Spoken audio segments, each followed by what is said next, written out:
لمس هنريكي، أمجد عطوان المتخصص، هل يعادل رقم هنريك ب9 أهداف. أمجد عطوان أمام حسن نجم، عطوان من أجل تسجيل التعديل، عطوان من أجل التعادل، جول!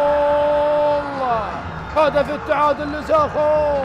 أمجد عطوان البديل يأتي بالتعديل، يعدل زاخو، أبناء الخابور يعدلون النتيجة من أمام فرسان المملكة. أمجد عطوان يسجل هدف التعادل في الدقيقة 85 ليكون هدفه التاسع. نعم، الهدف التاسع لأمجد عطوان.